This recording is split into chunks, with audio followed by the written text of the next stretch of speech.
Rreshtet e dendura të shiut që kanë vijuar gjatë gjithë natës në qarkun e Shkodrës kanë shkaktuar probleme të shumta në qarkullimin rrugor, si dhe në furnizimin me energji elektrike, kryesisht në zonat malore. Në bashkinë Shkodër, rruga Kirë-Shosh mbetet e bllokuar në vendin e quajtur Dardha e Shoshit, pas rënies së gurve dhe dherave që kanë penguar kalimin e automjeteve. Strukturat përkatëse ndodhen në terren dhe po punojnë për zhbllokimin e saj, ndërsa në bashkitë Puk dhe Fusharës, rreshtet kanë shkaktuar dëmtime të konsiderueshme në rrugët rurale, me rrëshqitje dhe dëmtime të trupit të rrugëve, sidomos në njësitë administrative Rap dhe Gjegjan. Rruga nacionale Puk-Fusharës është e bllokuar në qafën e Batres pas shëmbjes së një masivi dheu.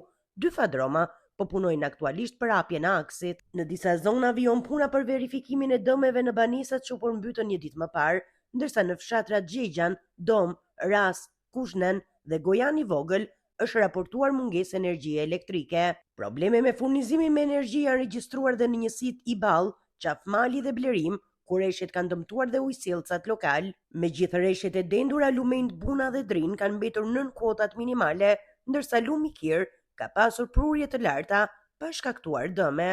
Sipas prefektit të qarkut Shkodër, situata është nën monitorim të vazhdueshëm nga strukturat vendore dhe emergjencat civile, të cilat vijojnë në gatishmëri të plotë për të ndërhyrë në çdo moment. Aktualisht problematikat kryesore janë dëmtimet e rrugëve rurale në bashkitë Puk dhe Fusharës, si dhe bllokimi i aksit Kirë-Shosh, ndërsa pritet përmirësimi i motit gjatë orëve në vijim.